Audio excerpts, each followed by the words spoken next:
Welcome to my YouTube channel. जैसा कि हम लोगों ने लास्ट टाइम पे जो है लेक्चर 3 किया था 11th क्लास का, मैं बेसिक कंसेप्ट ऑफ केमिस्ट्री आपको पढ़ा रहा हूँ। आज लेक्चर 4 करना है। आज अपन लेक्चर 4 करेंगे बेसिक कंसेप्ट ऑफ केमिस्ट्री का। कल मैंने आपको फॉर्मूले बनाना बताया था और यदि देखिए वो बहुत डिटेल है और यदि आपको कोई प्रॉब्लम जाएगी तो हम उसको और भी करा देंगे। कल मैं थोड़ा जल्दी पे था, चला गया था, है ना। आज उसके आगे हम लोग स्टार्ट करने जा रहे हैं। आज लेक्चर 4 करेंगे। आज लेक्चर 4 में मैं ये बताऊंगा, कल मैंने आपको डायरेक्ट बता दिया था इसका फॉर्मूला ये है, इसको हमने +1। आज मैं आपको ये बताऊंगा कि कैसे किसी का +1 होता है, कैसे -1। सामान्य तरीके पे आज बता दिया जाएगा कि किस प्रकार से लिथियम को मैंने कह दिया था कि +1 होता है, सोडियम का +1 होता है। आज उन चीजों को बेसिक तरीके से आज हम सीखेंगे। तो चलिए आइए आते हैं। तो आज जो है इसमें हम ये सीख लेंगे कि कैसे लिथियम की संयोजकता +1 होती है, कैसे कैल्शियम की संयोजकता +2 होती है। इन सारी चीजों को आज हम जानकारी लेंगे। आइए देखते हैं। देखिएगा, सबसे पहले मैं बताऊंगा आज आपको, मैं बताया भी था खैर कि ये अपना पदार्थ है, इसे अपन इंग्लिश में मेटल कहते हैं। पदार्थ को हम क्या बोलते हैं? मेटल, जिसका कुछ भार है, जो स्थान को घेरता है। ये हमारी चीजें बता चुका था। ये है अपना मेटल। फिर मैंने ये भी बताया था कि पदार्थ परमाणु से मिलकर बना है, ये भी बता चुका था, जिसे इंग्लिश में एटम कहते हैं। और ये भी बता चुका था कि परमाणु का समस्त भार उसके केंद्र में होता है, जिसे हम क्या कहते हैं? नाभिक कहते हैं। इंग्लिश में हम उसको न्यूक्लियस कहते हैं। ये भी बता चुका था। बताया था नाभिक के अंदर धनावेश होता है, ये भी बता चुका था। और नाभिक के बाहर चारों ओर चक्कर लगाते हैं कौन? इलेक्ट्रॉन। नाभिक के अंदर तो धनावेश प्रोटॉन होता है और नाभिक के बाहर चारों ओर चक्कर लगाते हैं इलेक्ट्रॉन। ये जानकारी मैं आज आपको ये पहले ही दे चुका था। आज मैं इससे आगे बातें करूंगा आपसे। आज मैं इसके आगे बातें करूंगा आपसे, ठीक है। उसके आगे की जानकारी लेंगे आज हम लोग, ठीक है। तो चलिए देखते हैं। मैं बोला कि पहला तत्व जो हमारा है, पहला तत्व वो है हाइड्रोजन, और इसका परमाणु क्रमांक होता है 1। मैंने कहा दूसरा तत्व है हीलियम, इसका परमाणु क्रमांक होता है 2। तीसरा तत्व है लिथियम, इसका परमाणु क्रमांक 3। उसी तरह यदि आगे बढ़ते जाएंगे तो बेरिलियम आएगा, बोरान आएगा, कार्बन आएगा, नाइट्रोजन आएगा, ऑक्सीजन आएगा, फ्लोरीन आएगा और आपका नियोन आएगा। ये 10 तक के परमाणु क्रमांक। आप बोलेंगे 11 का सब कुछ बताया जाए। पहले हम आपको बताना चाहते हैं hydrogen, helium, lithium, beryllium, boron, carbon, nitrogen, oxygen, fluorine, neon, इनके ये परमाणु क्रमांक लिखे, जिसे इंग्लिश में एटॉमिक नंबर कहते हैं। इंग्लिश में हम बोलते हैं क्या? परमाणु क्रमांक। तो मैंने 1 2 3 4 लिखा है, इनको क्रमांक दे दिया गया, इनको कोई ना कोई एक एटॉमिक नंबर दे दिया गया। जिस तरह आप जानते हैं, कभी भी किसी को, है ना, बहुत सारी एग्जांपल है भाई हमारे पास। जेल में कैदी है, नंबर दे दिया गया अपनी सहूलता के लिए। स्कूल में आपको रोल नंबर दे दिया गया। उसी तरह तत्वों को एक अंक दे दिया गया, जिसे हम परमाणु क्रमांक कहते हैं। अब परमाणु क्रमांक का एक और नाम है परमाणु संख्या। चाहे आप उसे परमाणु क्रमांक कहिए, चाहे आप उसे परमाणु संख्या कहिए। याद रखिएगा, हाइड्रोजन का परमाणु क्रमांक होता है 1। हाइड्रोजन का परमाणु क्रमांक है 1, और हाइड्रोजन के परमाणु क्रमांक 1 का मतलब यह है कि परमाणु क्रमांक जो होता है वो नाभिक में उपस्थित प्रोटॉनों की संख्या है। परमाणु क्रमांक क्या है? नाभिक में उपस्थित प्रोटॉनों की संख्या।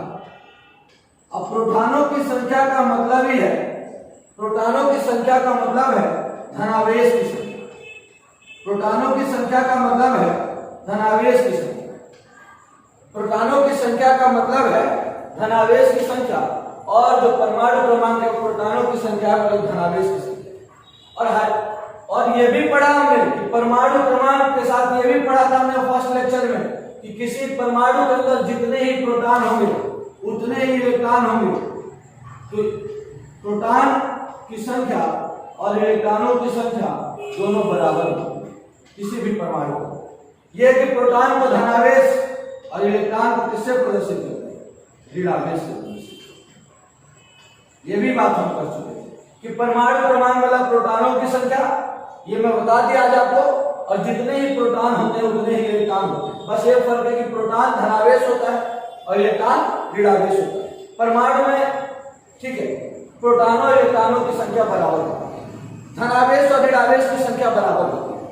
मतलब +5 यदि प्रोटॉन होंगे तो -5 इलेक्ट्रॉन होंगे। अब +5 इलेक्ट्रॉन -5 इलेक्ट्रॉन को कैंसिल कर देगा तो 0 हो जाएंगे। मतलब परमाणु जो है दो विपरीत आवेश होने के बाद भी उदासीन होता है। ये बात मैं आपको बता चुका। ठीक, तो आगे क्या सीखने वाले हैं वो आज आप जानकारी लीजिए। ठीक है, आगे आप ये सीखने वाले हैं कि हाइड्रोजन का जो परमाणु क्रमांक है वो 1 है। हाइड्रोजन का जो परमाणु क्रमांक है वो क्या है? 1 है। तो जब हाइड्रोजन का परमाणु क्रमांक 1 है अपने पास, ठीक है, तो हम इसका परमाणु क्रमांक 1 मतलब क्या? परमाणु क्रमांक 1 का मतलब है कि प्रोटॉन मतलब धनावेश, धनावेश की संख्या कितनी? 1। और धनावेश की संख्या 1 मतलब क्या? इलेक्ट्रॉन मतलब ऋणावेश की संख्या क्या है? 1। अब आप बोलेंगे कि ये बताने का मतलब क्या है? ये बताने का ये मतलब है, आज मैं आपको ये सिखाने वाला हूं कि कौन क्या होता है। तो देखिए इसका बताने का मतलब ये है कि हाइड्रोजन का यदि आप स्ट्रक्चर बनाते हैं तो हाइड्रोजन भी एक तत्व है और तत्व एक ही परमाणु से मिलकर बने होते हैं। हाइड्रोजन का भी एक परमाणु। अब परमाणु के केंद्र में मैंने बताया था नाभिक होता है। नाभिक, उस नाभिक को जो है हम धनावेश कहते हैं क्योंकि उसमें प्रोटॉन और न्यूट्रॉन होते हैं। न्यूट्रॉन का कोई आवेश नहीं होता, जो प्रोटॉन का आवेश होता है वही नाभिक का आवेश होता है। और नाभिक का कौन सा आवेश होता है? धनावेश। ये बात आपको। अब इस नाभिक के चारों ओर चक्कर लगाते हैं वही इलेक्ट्रॉन, लेकिन वो नाभिक के बाहर होते हैं। ठीक है, नाभिक के बाहर होते हैं। परमाणु की सतह पर आपको बता दिया जाए कि ये वृत्ताकार पथ, नाभिक के चारों ओर का वृत्ताकार पथ जिसमें इलेक्ट्रॉन चक्कर लगाते हैं, नाभिक के बाहर चारों ओर वृत्ताकार पथ जिसमें इलेक्ट्रॉन चक्कर लगाते हैं, उसे हम क्या कहते हैं भाई? उसे हम कोश कहते हैं। उसे हम क्या बोलते हैं? कोश बोलते हैं। उसे हम कक्षा बोलते हैं या उसे हम कक्ष बोलते हैं। तीनों में से कोई एक नाम बोल सकते हैं, कोश, कक्षा या कक्ष। इंग्लिश में इसको सेल या ऑर्बिट कहते हैं। सेल या ऑर्बिट। याद रखिएगा, एक कक्ष से कक्षक शब्द बनेगा, उसमें बहुत अंतर भाई कक्ष और कक्षक में। हम बात कर रहे हैं कक्ष। कोश नाभिक के चारों ओर का वृत्ताकार पथ जिसमें इलेक्ट्रॉन चक्कर लगाते हैं उसे कोश कहते हैं। अब ये जो इलेक्ट्रॉन चक्कर लगा रहे हैं भाई, प्रोटॉन यहां नाभिक में है और इलेक्ट्रॉन यहां बाहर चक्कर लगा रहे हैं। इन कोशों को नाम दे दिया गया कि पहला कोश मतलब n बराबर 1 बोल दीजिए या इसको k बोल दीजिए। दूसरे कोश को नाम दीजिए n बराबर 2 बोल दीजिए या n बोल दीजिए। तीसरे कोश का नाम n बराबर 3 बोल दीजिए या तो m बोल दीजिए। और चौथे कोश का नाम n बराबर 4 बोल दीजिए या m बोल दीजिए। n ये k l m n, चाहे n बराबर 1 2 3 4 से प्रदर्शित करिए या तो k l m n से प्रदर्शित करिए। और आपको एक बात पता होनी चाहिए, लिख लीजिएगा कहेंगे n बराबर 1, मैं आज का बता रहा हूं, आज क्या चल रहा है। n बराबर 1, बाकी आगे मैं जोड़ दूंगा क्या कमी थी, क्या आगे जुड़ा था, कौन सा लाया, बाउला क्या कहता, सब कुछ अभी तो बेसिक। n बराबर 1 मतलब पहला कोश जिसे आप k से भी प्रदर्शित करते हैं। अब पहले कोश में मैक्सिमम कितने इलेक्ट्रॉन जाते हैं यदि कोई पूछे, अधिकतम इलेक्ट्रॉनों की संख्या। तो n बराबर 1 मतलब क्या? इसमें अधिकतम इलेक्ट्रॉनों की संख्या। पहले कोश में अधिकतम कितने इलेक्ट्रॉन जाते हैं? 2 इलेक्ट्रॉन। पहले कोश में अधिकतम 2 इलेक्ट्रॉन जाते हैं। अब कोई बोले n बराबर 2 मतलब क्या? L। ये कोष क्या बोल रहा हूँ, कोष n बराबर 2 मतलब दूसरा कोष, n बराबर 1 मतलब पहला कोष। कोष क्या है, नाभिक के चारों ओर का वह क्षेत्र जहां पर इलेक्ट्रॉन चक्कर लगाता है। याद रखिए n बराबर 2 मतलब क्या, n बराबर 2 मतलब L, और n बराबर 2 मतलब L, इट मींस इसमें 8 इलेक्ट्रॉन जा सकते हैं अधिकतम। क्यों जाते हैं, कैसे जाते हैं, क्या पुराना रूल था क्या नया रूल है, ये सब आगे बताओ, ठीक है। तो याद रखिए दूसरे कोष में 8 इलेक्ट्रॉन जाते हैं, और मेरे अनुसार अभी ये भी लेकर के चलिएगा फिर आपको जब इलेक्ट्रॉन भरेंगे m k और m, तो तीसरे कोष में भी अधिकतम 8 ही इलेक्ट्रॉन, 8 ही इलेक्ट्रॉन, ठीक है। याद रखिएगा पहले कोष में अधिकतम 2 इलेक्ट्रॉन, दूसरे कोष में अधिकतम 8 इलेक्ट्रॉन, कम से कम एक जा सकते हैं, पर पहले कोष में अधिकतम 2 इलेक्ट्रॉन जाएंगे, दूसरे कोष में अधिकतम 8 इलेक्ट्रॉन जाएंगे, और तीसरे कोष में भी अधिकतम 8 इलेक्ट्रॉन जाते हैं। ये आपने नोट कर लिया। चलिए आगे देखते हैं।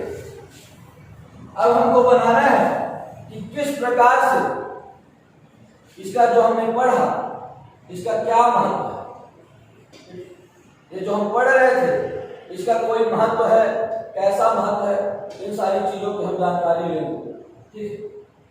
तो देखिए देखते हैं, हाइड्रोजन का परमाणु क्रमांक 1 मतलब प्रोटॉन भी 1 इलेक्ट्रॉन भी है, और प्रोटॉन मतलब धनावेश और इलेक्ट्रॉन मतलब ऋणावेश। अब देखिए कैसे भरे हैं कोषों, इसका क्या महत्व था सुन लीजिए। ये हमने बना दिया परमाणु का नाभिक, और नाभिक कौन सा आवेश होता है, धनावेश, नाभिक होता है धनावेश। और ये हमने नाभिक के चारों ओर का बना दिया पहला कोष, जिसे n बराबर 1 या k कहते हैं।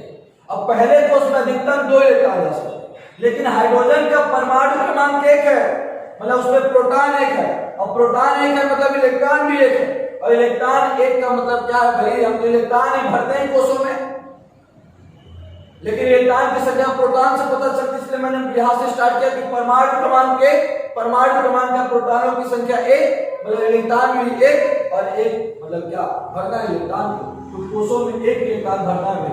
ये हमने भर दिया विपरीत रेखा से, ये 1 इलेक्ट्रॉन नाभिक के बाद। ये हाइड्रोजन का स्ट्रक्चर है भाई, ये हाइड्रोजन का स्ट्रक्चर है।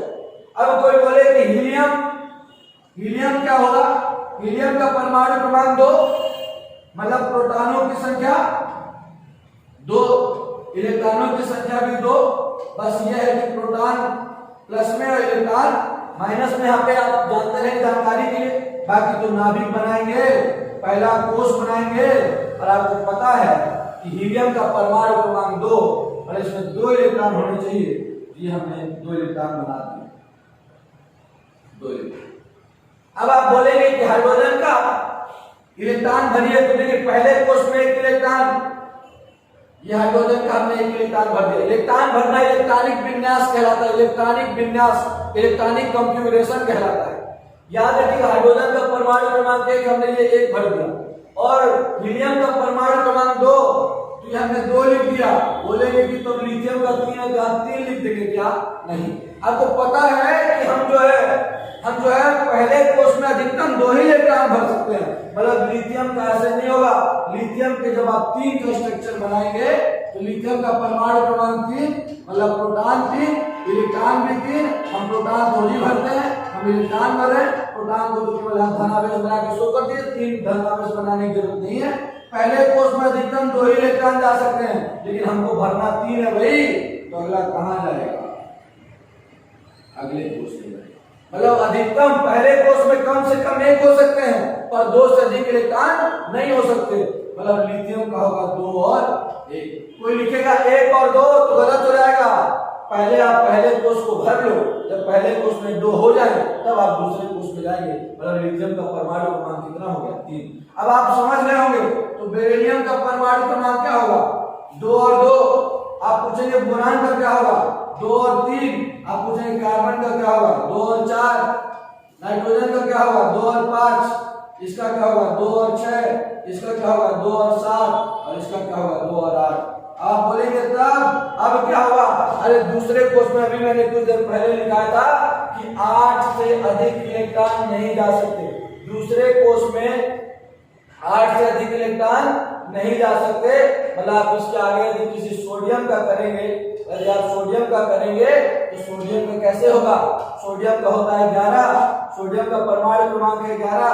यदि आप सोडियम का कोई करते हैं यदि इलेक्ट्रॉनिक विन्यास, तो सोडियम का इलेक्ट्रॉनिक विन्यास क्या होगा, 2 8।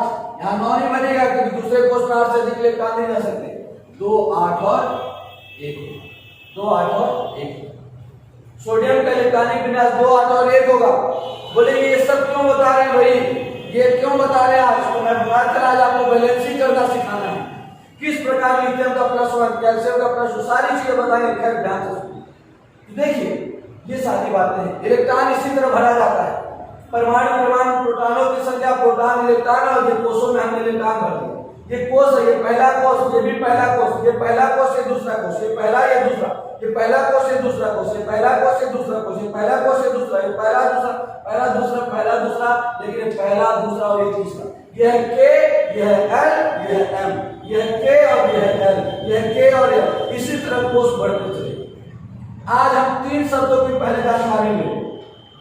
पहला शब्द है हमारा संयोजी कोष, जिसे हम इंग्लिश में कहते हैं वैलेंस शेल। अब संयोजी कक्षा भी कह दीजिए, कोई दिक्कत नहीं है, वैलेंस शेल। और दूसरा शब्द जो आज हम सीखेंगे संयोजी कोष के बाद, आज हम जो दूसरा शब्द सीखेंगे संयोजी कोष के बाद, वो क्या है हमारा, संयोजी कोष के बाद दूसरा शब्द हम सीखने जाएंगे संयोजी इलेक्ट्रॉन। संयोजी कोष के बाद हम सीखेंगे क्या, संयोजी इलेक्ट्रॉन, जिसे बोलते हैं वैलेंस इलेक्ट्रॉन। इसे क्या बोलते हैं, वैलेंस इलेक्ट्रॉन।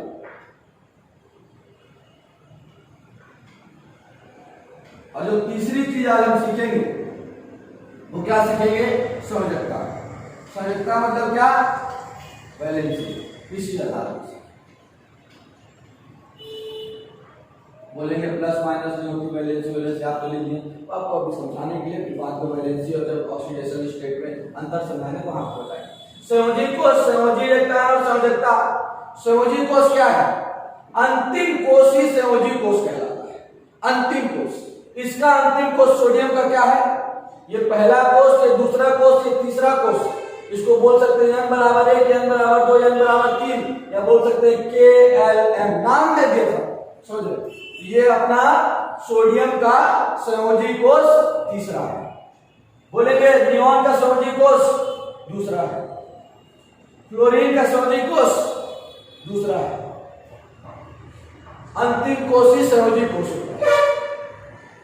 बोलेंगे तब हीलियम का बताइए, हीलियम का जो प्रथम कोष है वही अंतिम कोष भी है, वही संयोजी कोष है। उसका प्रथम कोष ही अंतिम कोष, वही उसका संयोजी कोष। संयोजी कोष मतलब अंतिम कोष। अब आता है संयोजी इलेक्ट्रॉन क्या है, अंतिम कोष में उपस्थित, अंतिम कोष में उपस्थित इलेक्ट्रॉनों की संख्या, अंतिम कोष में उपस्थित इलेक्ट्रॉनों की संख्या संयोजी इलेक्ट्रॉन कहलाती है। कैसे अंतिम कोष में उपस्थित इलेक्ट्रॉनों की संख्या संयोजी इलेक्ट्रॉन कहलाती है, जैसे देखिए ये अंतिम कोष में इसमें कितने इलेक्ट्रॉन है, एक ना, मतलब इसकी क्या है, संयोजी इलेक्ट्रॉन 1। इसमें अंतिम कोष, प्रथम ही अंतिम कोष है, मतलब इसके संयोजी इलेक्ट्रॉन 2 है। इसके संयोजी इलेक्ट्रॉन 1 है, इसका संयोजी इलेक्ट्रॉन 2, इसका 3, इसका 4, इसका 5, 6, 7, 8। बोलेंगे तब सोडियम का बताइए, अंतिम कोष 1। अंतिम कोष ही संयोजी कोष है, और संयोजी कोष में उपस्थित इलेक्ट्रॉनों की संख्या संयोजी इलेक्ट्रॉन। इसके संयोजी इलेक्ट्रॉन 1, इसके संयोजी इलेक्ट्रॉन 2, इसके संयोजी इलेक्ट्रॉन 3, ना, ये है तो दूसरा कोष, है तो दूसरा संयोजी कोष, लेकिन संयोजी इलेक्ट्रॉन 3 है। अब क्वेश्चन उठता है संयोजकता कैसे पता करें, तो आज एक बात आपको जो है याद रखनी है। कौन सी बात याद रखनी है, संयोजकता कैसे पता करें, तो सुन लीजिए। यदि 4 से कम इलेक्ट्रॉन, यदि 4 से कम इलेक्ट्रॉन है संयोजी कोष में, 4 से कम इलेक्ट्रॉन है, ठीक है, तो उसकी संयोजकता वो खुद होगी जो संख्या लिखी हो। 4 से कम इलेक्ट्रॉन, लिथियम के पास 1 है संयोजी इलेक्ट्रॉन, 4 से कम है ना, एक ऐसी संख्या जो 4 से पहले आती है, तो एक जो है यही इसकी संयोजकता भी है। बस ये बताना चाहता हूं कि जिसकी संयोजकता 4 से कम होगी वो इलेक्ट्रॉन का त्याग करके धनायन बनाएगा। लिथियम हमेशा एक इलेक्ट्रॉन त्याग करेगा और धनायन बनाएगा। बोरान हमेशा 2 इलेक्ट्रॉन त्याग करेगा, धनायन बनाएगा। सॉरी, बेरिलियम 2 इलेक्ट्रॉन त्याग करेगा, धनायन बनाएगा, और बोरान 3 इलेक्ट्रॉन त्याग करेगा और धनायन बनाएगा। अब आप बोलेंगे कि ये क्या बता रहे हैं आप, ये तो अंतिम कोष संयोजी कोष में उपस्थित इलेक्ट्रॉन संयोजी इलेक्ट्रॉन। अब आप बता रहे हैं संयोजकता 4 से कम है तो वही संयोजकता है। तो लिथियम की संयोजकता एक ही है, संयोजी इलेक्ट्रॉन भी एक, संयोजकता भी। बेरिलियम का संयोजी इलेक्ट्रॉन भी 2, संयोजकता भी। बोरान संयोजी इलेक्ट्रॉन 3, संयोजकता भी। ऐसा हो क्यों रहा है? आपको पता होना चाहिए कि आज जो है, जो भी यहाँ ब्रह्मांड में है, सब स्थायी होना चाहिए। आज किसी ने पूर्ण होने की डिफिनेशन नहीं। आज यदि कोई बोले सर्वज्ञ होने के लिए एक क्राइटेरिया है कि सर्वज्ञ होने के लिए 14 घंटा पढ़ना चाहिए, ये काम करना चाहिए, तो आज ऐसे ऐसे महारथी हैं अपने यहाँ, ऐसे ऐसे वीर पुरुष और वीरांगना है ना उपस्थित हैं जो कि क्या हो जाएंगे, सर्वज्ञ बन जाएंगे उसी तरीके से। लेकिन किसी ने सर्वज्ञ की परिभाषा नहीं दी। लेकिन परमाणुओं के लिए एक वैज्ञानिक, कुछ कई वैज्ञानिक मिलकर के ये परिभाषा दे दी कि जिस परमाणु, उन्होंने ये कह दिया कि 1 से लेकर के 10 के बीच में उन्होंने 6 परमाणुओं को घोषित कर दिया स्थायी 118 तत्वों में से। लेकिन इस 1 से लेकर के 10 तत्वों के बीच में 2 ऐसे परमाणु हैं, तत्वों के परमाणु जो स्थायी है। वो कौन है? एक है हीलियम और दूसरा है नियॉन। ये दोनों परमाणु होते हुए भी स्थायी है। मैंने फर्स्ट देखा था परमाणु स्थायी नहीं होता, लेकिन बाद में वैज्ञानिकों ने कह दिया कि हीलियम और नियॉन स्थायी है। तो बोलिए, जब भी कोई बोल देगा कोई ऐसी बात तो तुरंत क्वेश्चन उठेगा। पूछिए आप मुझसे कि हीलियम और नियॉन ही क्यों स्थायी है। उनसे भी पूछा गया कि आपने कैसे कह दिया कि हीलियम और नियॉन स्थायी है। तो उन्होंने कारण दिया, कहा कि जब मेरे पहले किसी वैज्ञानिक ने कहा कि पहले कोष में अधिकतम 2 इलेक्ट्रॉन जाते हैं तो आपने स्वीकार किया। मेरे पहले किसी वैज्ञानिक ने कहा कि दूसरे कोष में अधिकतम 8 इलेक्ट्रॉन जाते हैं, आपने स्वीकार किया। तो देख लीजिए, हीलियम का पहला कोष है और 2 इलेक्ट्रॉन गए हैं, और नियॉन का दूसरा कोष है और 8 इलेक्ट्रॉन गए हैं। यह इनके कोषों में जितने इलेक्ट्रॉन जाने चाहिए उतने इलेक्ट्रॉन गए हैं। इसलिए मैं कुछ नया करना चाहता हूं, नया सोचना चाहता हूं। मैं कहता हूं कि हीलियम और नियॉन स्थायी है क्योंकि इनके अंतिम कोष में, संयोजी कोष में जितने इलेक्ट्रॉन जाने चाहिए उतने इलेक्ट्रॉन पूर्णतः गए हैं। पहले कोष में अधिकतम 2 इलेक्ट्रॉन जाता है, हीलियम में गया है, और नियॉन में 8 इलेक्ट्रॉन जाना चाहिए, दूसरे कोष में अधिकतम, और वो गया है। तो आप बहुत लोग बोलेंगे बेरिलियम के भी अंतिम कोष में 2 इलेक्ट्रॉन है। अरे महाराज, दूसरे कोष में अधिकतम 8 इलेक्ट्रॉन जाते हैं, कैपेसिटी 8 इलेक्ट्रॉन तो वहां ना 2 गए हैं, लेकिन पहले कोष में अधिकतम 2 जाते हैं और 2 ही गए हैं। तो याद रखिए, पहले से लेकर दूसरे तत्वों के बीच में 2 परमाणु स्थायी है, वो है हीलियम और नियॉन। आज दुनिया जो है उसको आदर्श बना लेती है, किसी को आदर्श बना करके उसे कॉपी करने की कोशिश करती है। उसी तरीके से 1 से लेकर के 10 तत्वों के बीच में हीलियम और नियॉन 2 स्थायी थे, तो बाकी और सब परमाणु भी इनकी तरह बनना चाहते थे। और इनकी तरह बनने के लिए उन्होंने 2 कार्य किया, या तो इलेक्ट्रॉन को त्याग किया या तो इलेक्ट्रॉन को ग्रहण किया। आसान क्या है? वो कार्य स्वीकार किया। तो आसान ये होगा कि जो 4 से कम इलेक्ट्रॉन रखेगा वो हीलियम की तरह बनना चाहेगा, और जिसके संयोजी कोष में 4 से अधिक इलेक्ट्रॉन होंगे 1 से 10 के बीच में, वो नियॉन की तरह बनना चाहेगा। उसके लिए आसान वो होगा। तो जो 4 से कम इलेक्ट्रॉन जिसके पास थे, भाई जो 4 से कम इलेक्ट्रॉन थे उन्होंने इलेक्ट्रॉन को त्यागा। जिसके पास 4 से कम इलेक्ट्रॉन थे उन्होंने इलेक्ट्रॉन को त्यागा, और इलेक्ट्रॉन को त्याग कर धनायन बनाया। इलेक्ट्रॉन को त्याग कर क्या बनाया?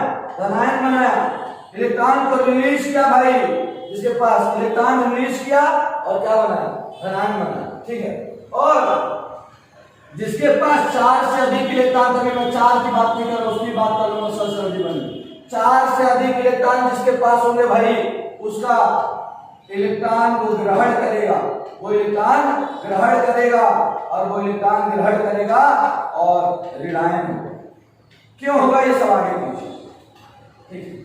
अब बोले 4 से कम इलेक्ट्रॉन तागेगा, धनायन बनाएगा। संयोजकता क्या होगा नहीं बताया आपने। अरे 4 से कम है ना यदि इलेक्ट्रॉन तो वही उसकी संयोजकता है, और यदि 4 से अधिक है संयोजकता पता करना तो 5 से घटा दो, 5 से घटा दो। बोलो लिथियम के अंतिम कोष में कितने इलेक्ट्रॉन? 1। पहले मैं बात कर लूं हीलियम की और नियॉन की। हीलियम और नियॉन की संयोजकता 0 होती है। क्यों 0 होती है? क्योंकि भाई ये ना तो इलेक्ट्रॉन त्यागते हैं ना तो ग्रहण करते हैं। पहला कोष पूर्ण, पहले कोष में 2 इलेक्ट्रॉन जाने चाहिए, हीलियम के पास गए। दूसरे कोष में 8 इलेक्ट्रॉन जाने चाहिए, नियॉन के पास गए। मतलब इन दोनों की संयोजकता 0 है, इन दोनों की संयोजकता 0 है। सब इनकी तरह होना चाहते हैं। क्या करेंगे? लिथियम का 2 और 1 है, इसके पास अंतिम कोष में 1 इलेक्ट्रॉन है। अब ये 1 इलेक्ट्रॉन को बोलिए ये नियॉन की तरफ बनने के लिए इसको क्या करना पड़ेगा? 7 इलेक्ट्रॉन लेना पड़ेगा। तो 1 और 7 मिलके 8 हो जाएगा। या तो ये 1 इलेक्ट्रॉन त्याग दे तो इसके अंतिम कोष में 2 इलेक्ट्रॉन बचेंगे और ये हीलियम की तरह हो जाएगा, पूर्ण हो जाएगा। आसान क्या है भाई? आसान क्या है? 1 इलेक्ट्रॉन त्यागना आसान है, जबकि 7 इलेक्ट्रॉन ग्रहण करना। जिस तरीके से 7 लोग आ गए और आपसे विवादास्पद बातें करने लगे तो आप अच्छा सोचेंगे कि मैं उसकी तरफ भी हो जाता हूं या माफी मांग लेता हूं। क्यों? क्योंकि उनकी संख्या ज्यादा है। ठीक उसी प्रकार 7 लेना इसके लिए मुश्किल था, 1 त्यागना आसान था, इसलिए 1 इलेक्ट्रॉन त्याग दिया। और जो भी 1 इलेक्ट्रॉन त्यागेगा धनायन का निर्माण करेगा। 4 से कम इलेक्ट्रॉन त्यागना ही है उसको आसान है। और लिथियम 1 इलेक्ट्रॉन त्याग कर क्या बनाएगा? Li+, क्योंकि 1 इलेक्ट्रॉन त्यागा तो 1+। अब बेरिलियम 2 इलेक्ट्रॉन त्यागेगा भाई, तब इसके अंतिम में 2 बच जाएंगे, ये हीलियम की तरफ हो जाएगा, ये +2 हो जाएगा। या इसी को 2+ लिख सकते हैं, या 2+ लगा सकते हैं, 1+ फिर 1+। और बोरान 3 इलेक्ट्रॉन त्यागेगा, बोरान का क्या हो जाएगा? +3 हो जाएगा। अब आप बोलेंगे परिवर्ती, वो आगे चर्चा करूंगा मैं, जो डिटेल बात करूंगा परिवर्ती संयोजकता प्रदर्शित करते ऑक्सीकरण, आगे बात। नाइट्रोजन अंतिम कोष में 5 है, मैं बोला था 4 से अधिक हो जाए तो इलेक्ट्रॉन ग्रहण करेगा। अरे कुछ सोचो भी, इसके पास 5 है तो 5 त्यागना आसान है कि नियॉन की तरफ बनने के लिए भाई 5 त्यागेगा तभी हीलियम की तरह बनेगा, और 3 ग्रहण करेगा तो नियॉन की तरह बनेगा। आसान क्या है? आसान क्या है? 3 इलेक्ट्रॉन लेना, इसीलिए 3 इलेक्ट्रॉन ग्रहण करता है, -3 होता है।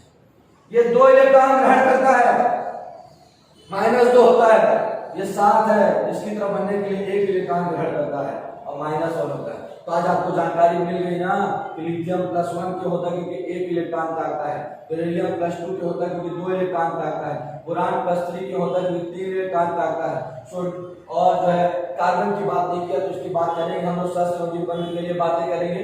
तो याद रखिएगा इस प्रकार से कोई धनायन क्यों होता है, ऋणायन क्यों होता है, ये चर्चाएं हम कर रहे हैं। और चर्चा करते हुए एक बात बताना चाहता हूं कि हम जान गए कि लिथियम जो है, लिथियम क्या हो गया हमारा? लिथियम +1 है। मैंने कहा लिथियम क्या हमारा? +1 है। लिथियम हमारा +1 है, 1 इलेक्ट्रॉन त्यागता है भाई, ठीक है। जो 4 से कम है वो इलेक्ट्रॉन त्यागते हैं, धनायन बनाते हैं। ये बात मैंने कही। अब कोई पूछेगा कि इलेक्ट्रॉन त्याग कर धनायन ही क्यों बनाया, उसका भी कारण देख लीजिए। लिथियम था, इसका परमाणु क्रमांक 3 था, 2 और 1 इसका इलेक्ट्रॉनिक विन्यास था। अब देखिए लिथियम का परमाणु क्रमांक 3 मतलब प्रोटॉन मतलब धनावेश की संख्या 3 और इलेक्ट्रॉन मतलब ऋणावेश की संख्या भी 3। जितने प्रोटॉन उतने इलेक्ट्रॉन। प्रोटॉनों की संख्या कभी भी घटती बढ़ती नहीं है, घटती बढ़ती है तो इलेक्ट्रॉनों की संख्या। बताइए लिथियम के अंतिम कोष में 4 से कम इलेक्ट्रॉन है, बोले हीलियम की तरह बनने के लिए 1 इलेक्ट्रॉन त्याग दे और नियॉन की बनने के लिए 7 इलेक्ट्रॉन ले ले। आसान क्या है? 1 इलेक्ट्रॉन त्यागना। और जब इसने 1 इलेक्ट्रॉन त्याग दिया तो 1 इलेक्ट्रॉन की कमी हो गई, और 1 इलेक्ट्रॉन की कमी हो गई मतलब क्या? 1 इलेक्ट्रॉन की कमी हो गई मतलब क्या? 3 - 1 और 3 - 1 मतलब क्या? 2। बोले इलेक्ट्रॉन की कमी हो गई ना, अब प्रोटॉन की अधिकता हो गई ना, तो ऋणावेश की कमी और धनावेश की अधिकता हो गई। और धनावेश कितने अधिक हो गए? ये 2 है और ये 3 है, 1 अधिक हुए, इसलिए लिथियम के ऊपर 1+। अब आप यूरोप में केमिस्ट्री पढ़िए, बांग्लादेश में केमिस्ट्री पढ़िए, अमेरिका में केमिस्ट्री पढ़िए, लिथियम यहाँ +1 हो गया ना। आजीवन कहीं केमिस्ट्री पढ़िए, लिथियम तो +1 ही हो। समझ रहे हैं? कोई इस बात को काट नहीं सकता, यही शाश्वत सत्य है, यूनिवर्सल। अब यदि बात किया जाए, आप बोलेंगे बुरान बताइए, तो भाई वही यही प्रोसेस फिर कैसे हमने ले लिया। बेरिलियम का होता है 4, तो 2 और 2, हमको पता प्रोटॉनों की संख्या 2, इलेक्ट्रॉनों की संख्या 2, ये धनावेश और ये ऋणावेश। अरे प्रोटॉनों की संख्या 2 कहा, प्रोटॉनों की संख्या 4, इलेक्ट्रॉनों की संख्या भी 4, क्योंकि जितने ही इसके क्या होंगे परमाणु क्रमांक वही प्रोटॉन है, और जितने प्रोटॉन है वही इलेक्ट्रॉन है। अब बताइए अंतिम कोष में 2 ना, 6 ले ले तो 8 हो जाएगा, तो पूर्ण हो जाएगा। ये कर क्यों रहा है? पूर्ण होने के लिए, स्थायी होने के लिए। अभी आप ही के 2 त्याग दे, तो बोलिए आसान क्या है इसके लिए? आसान क्या है इसके लिए? 2 त्यागना इसको आसान है, 6 लेना मुश्किल। तो 2 इलेक्ट्रॉन त्याग दिया, क्योंकि प्रोटॉन की संख्या कभी घटती बढ़ती नहीं, इलेक्ट्रॉन ही घटते बढ़ते हैं। तो 4 - 2 कितना हो जाएगा? 2। प्रोटॉन हो गए 4, इलेक्ट्रॉन हो गए 2। प्रोटॉन है धनावेश, इलेक्ट्रॉन है ऋणावेश। धनावेश की संख्या ज्यादा, ऋणावेश की संख्या कम, और धनावेश की संख्या कितनी ज्यादा? 2 ज्यादा, इसलिए बेरिलियम के ऊपर +2। अब आप बोलेंगे चलिए बोरान का बता दीजिए। बोरान का होता है अपना 5, तो 2 और 3, बस थोड़ी देर और। बोरान का होता है 5, 2 और 3, तो प्रोटॉनों की संख्या भी 5, इलेक्ट्रॉनों की संख्या भी 5। बोलिए 3 है, 5 ले ले तो 8 हो जाएगा। नियॉन कितना हो जाएगा? 3 त्याग दो तो अंतिम में 2 बचेंगे। हीलियम की आसान है कि 3 4 से कम है तो वही त्यागेगा ही। 3 त्याग दिया तो 5 में से 3 चला गया, 2। बोले इलेक्ट्रॉनों की संख्या 2 और प्रोटॉनों की संख्या 5। ऋणावेश की संख्या कम, धनावेश की संख्या ज्यादा। कितनी ज्यादा? 3 ज्यादा, इसलिए बोरान के ऊपर +3 लगता है। अब देखिए, अब उसके बाद हम बातें करने जा रहे हैं किसकी? ऋणावेश की। बस समझा दो आपको। ऋणावेश में कौन है हमारा? ऋणावेश में है हमारा नाइट्रोजन। नाइट्रोजन का कितना है भाई? 7 है। परमाणु क्रमांक 7, मतलब प्रोटॉन भी 7, इलेक्ट्रॉन भी 7। अब बोलिए इसका यदि इलेक्ट्रॉनिक विन्यास तो 2 और 5, पहले कोष में एकदम 2, फिर 8 जा सकते हैं, लेकिन जरूरत 7 की है तो 5 ही भरेंगे। अब 7 में से बोलिए अंतिम में 5 है। बोलो 5 त्यागना आसान है कि 3 लेना आसान है? 3 लेना आसान है। 3 इलेक्ट्रॉन ले लिया, मतलब इलेक्ट्रॉन ले रहा है, इलेक्ट्रॉनों की संख्या बढ़ रही है। 7 + 3 10 हो गए। अब धनावेश की संख्या हो गई कम और ऋणावेश की संख्या हो गई ज्यादा। और कितनी ज्यादा? 3 ज्यादा। इसलिए जब कोई इलेक्ट्रॉन ग्रहण करता है उसके ऊपर -3 लगता है। ऑक्सीजन है 8 होता है परमाणु क्रमांक, इसका 2 और 6, अंतिम कोष में 6, परमाणु क्रमांक 8, मतलब प्रोटॉन भी 8, इलेक्ट्रॉन भी 8। बोलिए 8, अंतिम में 6 त्यागना आसान है कि 2 लेना आसान है? बोलिए। आप अपने घर में पेन कॉपी लिए होता है, लिखते हो भाई, रोज कहना पड़ेगा, पेन कॉपी लेकर के बैठिए, याद रखिए 6। अब 6 है ना, अब क्या कर देंगे? इसके लिए आसान है कि 2 इलेक्ट्रॉन ग्रहण कर ले, और जब 2 इलेक्ट्रॉन ग्रहण करेंगे तो प्लस होगा। 8 2 कितना हो जाएगा? 10। बोलो किसकी संख्या ज्यादा? प्रोटॉन की इलेक्ट्रॉन की? इलेक्ट्रॉन की। कितनी ज्यादा? 2 ज्यादा, इसलिए ऑक्सीजन के ऊपर -2। इसी तरीके से हमारा धनावेश और ऋणावेश बनता है। इसी तरह सोडियम के आगे भी आप लागू कर सकते हैं, और आगे भी लागू कर सकते हैं। और जो है चलिए, अब हम आज आपके लिए धनावेश और ऋणावेश के लिए वीडियो बनाना था, तो हमने आपको कर दिया है।